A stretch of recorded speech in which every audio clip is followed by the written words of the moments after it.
Welcome back to Educator.com's English Grammar course. This lesson is about 10 sets of commonly confused words. Let's get started. Okay, this lesson is going to be a little bit different. We're not going to do any practice questions on this one because we're just going to go over how to remember 10 sets of commonly confused words, which one to use at which time. So, we're going to look at affect and effect, which one do you use when. We're going to look at when to use fewer and when to use less, imply versus infer, it's and its, which drives everyone crazy, lie and lay, than and then, that and which, there and there, who versus whom, and your versus your. All right, affect versus effect. Affect is always, well, almost always, a verb. It means to have an impact or influence on. Now, the way to remember affect is it starts with A. Affect is an action. My affection, which is in fact where we get the word affection, affects my actions. Look at those A's. When you're trying to remember how to use affect, remember that it is an action. I affect the world around me. Effect is usually a noun meaning result or impact. It can also mean to implement, usually in the context of the phrase to effect change. But usually, it's a noun. So, just remember the movie E.T. E.T. was a movie about an alien by Steven Spielberg. It had a lot of special effects. So, remember, my affection affects my actions. A is for action, affect is an action, and E.T. had special effects, the result of something you did. All right, fewer versus less. This one drives me absolutely crazy. When someone says, yeah, I have less cats than he does. No, you don't have less. Fewer is used for objects that can be counted. More, fewer. Less is used with things that cannot be counted. Now, if you look at our lesson on nouns, you'll see the difference between count and non-count nouns. But for now, just remember, fewer ferrets. You could count ferrets, 1 ferret, 2 ferrets, 3 ferrets, and less love.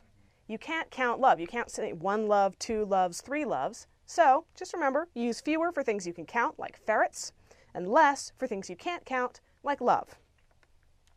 All right, imply versus infer. This one will drive your teachers absolutely nuts if you mix it up, and sometimes it drives your teachers nuts privately.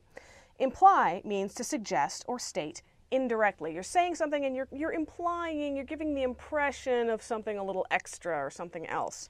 To infer is to draw conclusions from evidence. That's what Sherlock Holmes does in pretty much all of his stories.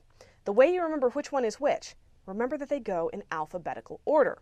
Imply, I am, has to happen before infer. Imply, I am, imply, I imply something as I speak, and you, listening to me, you infer based on the evidence that I've given you. Someone has to imply before someone else can infer. So, remember that they stay in alphabetical order in time. All right, it's versus its. Please remember this one. It's, I-T'-S, is a contraction of it is or it has. It's always a contraction, never anything else. ITS, without the apostrophe, is the possessive form of it. The way you remember this? Remember the sentence, it's raining. See this apostrophe right here? Think of it as a raindrop. You always use the contraction form to say it's raining because it's short for it is raining. Now, how do you remember the possessive form that has no raindrop, no apostrophe? Think of a hamster in its hamster ball. If it's inside its hamster ball, water can't get in. There is no rain inside a hamster ball. So, the hamster in its hamster ball has no raindrops. So remember, the apostrophe is a raindrop. It's raining. You use the contraction. If you're talking about the hamster in its hamster ball, no rain, no contraction, no apostrophe. All right, lie and lay. This one drives people nuts, but it's easy to remember.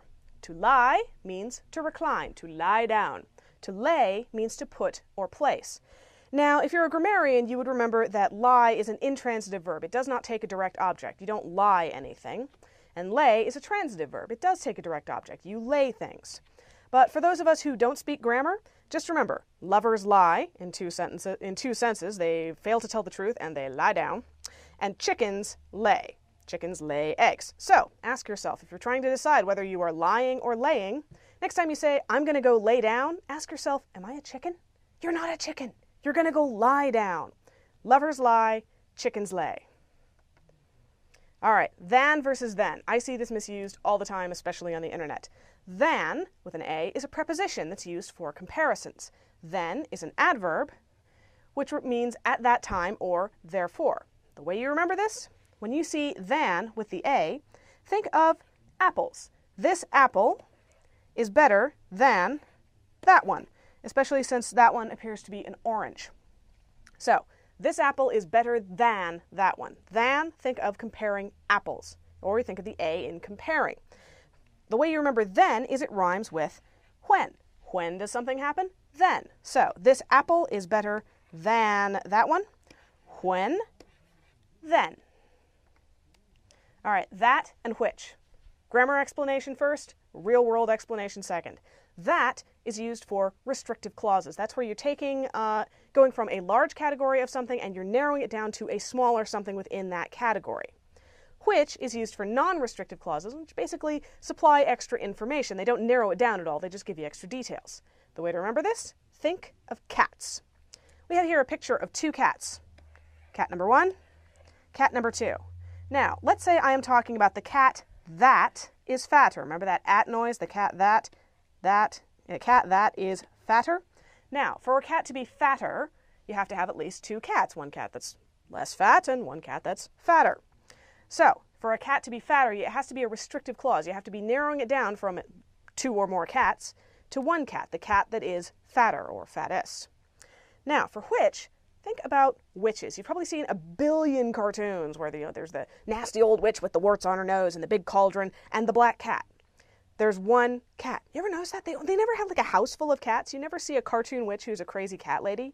You see a cat with one cat per witch. So, the witch's cat, which is black. The cat's always black in these cartoons, and there's only one cat. So we're just adding extra information about the cat. You don't narrow it down at all by saying it's black, because the witch only has one cat. The witch's cat is always black, so the witch's cat, comma, which is black. So when you're trying to remember that and which, ask yourself, am I talking about a cat that is fatter, or the witch's cat which is black? Which is used for non-restrictive clauses, and that for restrictive ones. Okay, there, and there. This one drives everyone absolutely berserk. There, T-H-E-I-R, is the possessive form of they. There, T-H-E-R-E, refers to a place, over there. And there, notice that apostrophe is a contraction of they are. Well, how do you remember this one? Just remember one sentence in which all 3 of these are used in alphabetical order. As long as you can alphabetize and remember this sentence, you'll remember which one is which. Their car, the car belonging to them, is over there, pointing, and they are there in it. Their car is over there, and they're in it. As long as you can remember your alphabet and this one sentence, you will never have problems with there, and there again. All right, who versus whom. This is actually an area of what's called hypercorrection, where people using English, they use whom to try to sound better educated and more erudite, and they usually use it incorrectly. Here is how to actually tell when to use who and when to use whom. Who is a subject. Now, you might remember from grammar that the subject of the sentence is what performs the action. Whom is an object. And again, if you've taken grammar, you know that an object is what receives the action. Now, how do you actually remember this? Just remember he and him. Okay, if it ends with a vowel, like O or E, who can be replaced with he. Whom can be replaced with him. So, for example, you pick up the phone and you say, who's calling? Then somebody else might say, he is calling, and you say, why are you referring to yourself in the third person? But you can replace the who in the sentence, who is calling, with he. Now, this is one that I hear all the time when people answer the phone. It drives me nuts. They say, who are you calling for? Well, first of all, never end a sentence with a preposition. And second of all, it should be whom. For whom is he calling? Whom, in this case, is the object of the preposition for. So, for whom is he calling? For him. We can replace whom with him, and it makes perfect sense. Now, the reason he and him is helpful here is because if you switch them, it doesn't work at all. You wouldn't say him is calling. No, you'd say he is. So it should be who is calling. You wouldn't say, I'm calling for he. You would say, I'm calling for him. Therefore, for whom am I calling? This is how to tell who and whom. Just remember he and him. Who is he and whom is him? All right, and finally, your and your. Actually, to judge by the internet, pretty much everyone has given up on this distinction, but you are going to be the last person who can actually get it straight. Your is the possessive form of you, okay? Here's another possessive pronoun that doesn't have an apostrophe, just like it's a few slides ago. Your is a contraction for you are. Now, the way to remember which one is which, just remember, your door, the door that you actually own. They both end with are. If you're talking about something you actually own, your door. Okay?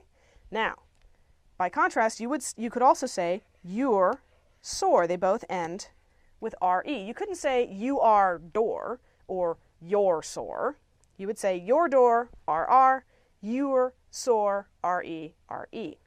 So if you're ever trying to figure out which one you're using, just substitute whatever comes after it. Substitute either door or sore. If door works, okay, then you want your with just the r. If sore works, then you want your with the re. So if someone says on Facebook, for example, I really liked your picture, you could just as easily say, I really liked your door. So it's the one with just the r. But if you say, you're the best friend ever, well, just replace the best friend ever with sore, you're the best friend ever, and you know that you have to use re because sore ends with re. So just remember, your door, your sore, and you'll get your and your straight. And that's all for this lesson. Thank you for watching Educator.com.